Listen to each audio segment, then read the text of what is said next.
நாடுடைய சிவனே போற்றி, எந்நாட்டவர்க்கும் இறைவா போற்றி என்பது மாணிக்கவாசகரின் திருவாசகம். யார் எந்த தெய்வத்தை வழிபட்டாலும் அது கேசவனாகிய என்னையே வந்து சேருகிறது என்கிறது பகவத்கீதை.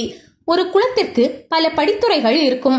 இதில் எந்த படித்துறையின் வழியாக இறங்கினாலும் நீர்நிலையை அடையலாம். எல்லா நெறிமுறைகளும் ஒரே கடவுளை சென்றடையும் என்கிறார் ராமகிருஷ்ண பரமஹம்சர். ஆம், இந்தியாவை ஆட்சி செய்த ஆங்கிலேயர் கூட நம் மண்ணின் தெய்வங்கள் மீது ஈர்க்கப்பட்டு கடவுள் தரிசனம் பெற்றனர் என்பதற்கு ஏராளமான உதாரணங்கள் இருக்கின்றன. ஆன்மீகம் என்பது ஓர் ஆன்மாவின் தேடல். மதங்களை கடந்து கடவுள் நிலையை அனுபவித்த அருளாளர்கள் எண்ணிக்கையில் அடக்க முடியாது. ஹரே ராமா ஹரே கிருஷ்ணா இயக்கத்தினர் மூலம் உலகெங்கும் ஏராளமானோர் பக்தியில் ஈடுபட்டு வருகின்றனர். சனாதானம் என்பது மதம் அல்ல, வாழ்வியல் நெறி. காஞ்சி மகா பெரியவரை தரிசித்து ஏராளமான இஸ்லாமியர் பலன் பெற்றுள்ளனர். அவர்களை சந்திக்கும் போதெல்லாம் 5 வேளை தொழும் மார்க்க கடமையை சரிவர செய்யுங்கள் என்பார். காஞ்சி சங்கர மடத்தை ஒட்டியுள்ள மசூதியில் இருந்து கேட்கும் காலை பாங்கு ஓசைதான் தன் காலை நேர கடமைகளுக்கு உதவுவதாக சொல்வார். மனிதநேயம், ஒற்றுமை, பேரன்பு இவற்றை அடிப்படையாக கொண்டது என்பதற்கு நிறைய உதாரணங்களை சொல்லிக்கொண்டே போகலாம். 17ஆம் நூற்றாண்டின் முடிவில் மதுரை கலெக்டராக இருந்தவர் ரோஸ் பீட்டர். மக்களிடம் பேரன்பு கொண்டவர் இவர். ஆங்கிலேயராக இருந்தாலும் தன்னால் முடிந்த வரையில் மக்களுக்கு உதவி செய்தார். ஒருமுறை கன்னிவாடி, பெரிய குளம், போடி பகுதிகளில் காட்டு யானைகளின் தொந்தரவு அதிகம் இருந்தது. அதிகாரிகளால் அதை தடுக்க முடியவில்லை என அறிந்த ரோஸ் பீட்டர் தானே நேரில் சென்று வேட்டையாடி யானைகளின் கொட்டத்தை அடக்கினார். இருதயம் முழுவதும் அன்பு நிரம்பி இருந்ததால் ஏழைகளை தேடி சென்று உதவி செய்தார். தங்கள் பகுதிகளில் நடக்கும் விழாக்களில் அவர் மீது ஏராளமான நாட்டுப்புற பாடல்களை பாடி மகிழ்ந்தனர். பீட்டர் பாண்டியன் அம்மானே என்றொரு நூலே இயற்றப்பட்டது. தற்போது அது கிடைக்கவில்லை. மக்கள் அவரை மதுரையை ஆட்சி செய்யும் பாண்டிய மன்னராக கருதினார். வீரம், கொடை, எளிமை, அன்பு ஆகிய நல்ல பண்புகள் கொண்ட ரோஸ் பீட்டர் தினமும் அலுவலகத்திற்கு செல்லும் முன்பாக மீனாட்சி அம்மன் கோயிலை சுற்றிய சித்திரை வீதிகளை குதிரையில் சுற்றி வந்த பிறகே பணிபுரிவார். அம்மன் சன்னதியின் முன் ஒரு நிமிடம் நின்று மனமுருகி வேண்டுவார். ஒரு நாள் இரவு பெருமழை பெய்தது. ரோஸ் பீட்டர் தன் வீட்டில் உறங்கிக் கொண்டிருந்தார். திடீரென யாரோ எழுப்புவது போலிருந்தது. விழித்த போது சிறு பெண் குழந்தை அருகில் நின்றது. மின்னலை போல் மேனி, பின்னல் சடை போட்டு பிச்சிப்பூ சூட்டியிருக்கிறது. பீட்டரின் கைகளை பற்றி கொண்டு அவரை அறையை விட்டு தரதரவென இழுத்து வந்தது. மந்திரத்திற்கு கட்டுப்பட்டது போல பீட்டரும் பின்தொடர்ந்தார். மாளிகையை விட்டு சிறிது தூரம் கடந்ததும் இடியுடன் மின்னல் வீட்டின் மீது இறங்க இடிந்து நொறுங்கியது.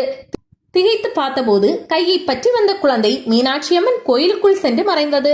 கண்ணீருடன் தன்னை காப்பாற்றிய மீனாட்சி அம்மனுக்கு நன்றி கடனாக குதிரை சேனத்தின் பாதம் தாங்கிகளை தங்கத்தினால் மாணிக்கம் பதித்தபடி காணிக்கை அருளினார்.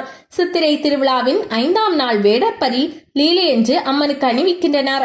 பாண்டிய மன்னர்களின் வரிசையில் பீட்டர் பாண்டியனும் இடம்பெற்றார் எனில் பாரத மண்ணில் இத்தகைய அதிசயம் நடந்தபடியே இருக்கிறது.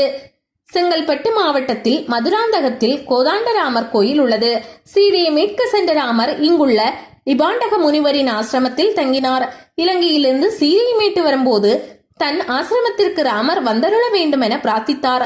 ராமரும் வரும் வழியில் சீதையுடன் திருமண கோலத்தில் காட்சியளித்து அருள் புரிந்தார்.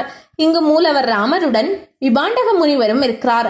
கருவறைக்கு வலப்புறத்தில் ஜனகவல்லி தாயார் சன்னதி உள்ளது. திருமலிசை ஆழ்வார் ராமானுஜர் இக்கோயிலுடன் சம்பந்தம் கொண்டவர்கள்.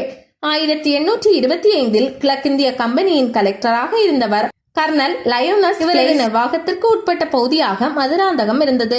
ராமர் கோயிலின் பின்புறம் பெரிய ஏரி ஒன்று உள்ளது. சுற்றுப்புற கிராமங்களின் பாசனம், குடிநீர் தேவைக்கு ஆதாரமாக இருந்தது இந்த ஏரி. மழைக்காலங்களில் ஏரி நிரம்பி வெள்ள சேதம் ஏற்படுவது வழக்கம். கலெக்டர் பிளேஸ் ஏரியின் கரைகளை உயர்த்திய நிலையிலும் வெள்ளப்பெருக்கு நிற்கவில்லை. ஒருமுறை மழைக்காலத்திற்கு முன்பாக ஒரு நாள் ஏரியை பார்வையிட்டார் பிளேஸ்.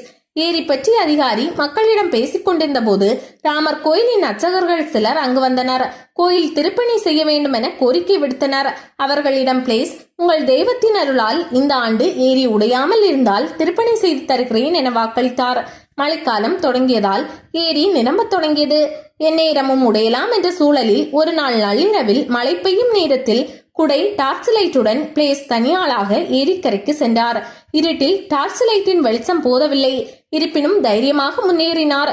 திடீரென ஒரு மின்னல். அந்த வெளிச்சத்தில் வில்லும் அம்பும் ஏந்தியபடி கம்பீரமான 2 இளைஞர்கள் ஏரிக்கரையில் நிற்பதை கண்டார். ஆச்சரியத்துடன் வீட்டிற்கு திரும்பினார். காலையில் மழை ஓய்ந்தது. ஆனால் மழை நீர் ஏரியில் நிரம்பியும் கரை உடையவில்லை. கோயிலை நோக்கி ஓடினார். தான் கண்ட காட்சியை தெரிவித்தார்.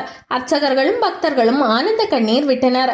ராமர் லட்சுமணரை நேரிலேயே தரிசித்த பிளேசுரையை கொண்டாடினார். வாக்களித்தபடி அவரும் திருப்பணி செய்து கொடுத்தார். இக்கோயிலின் கல்வெட்டில் இந்த தர்மம் கும்பினி கலெக்டர் லியோனஸ் பிளேசுரே அவர்களுடையது என குறிக்கப்பட்டுள்ளது. அன்று முதல் இக்கோயிலில் ஏரி காத்த ராமர் கோயில் எனப்படுகிறது. சனாதனம் உலகிற்கே பொதுவானது என்பதற்கான சாட்சியங்கள் இவை. நாடு, இனம், மொழி இவற்றை கடந்த அன்பு ஒன்றே உயிர்நாதம். எனவே நாம் அனைவரும் அன்பு என்னும் குடையின் கீழ் இணைந்து வாழ்வோம்.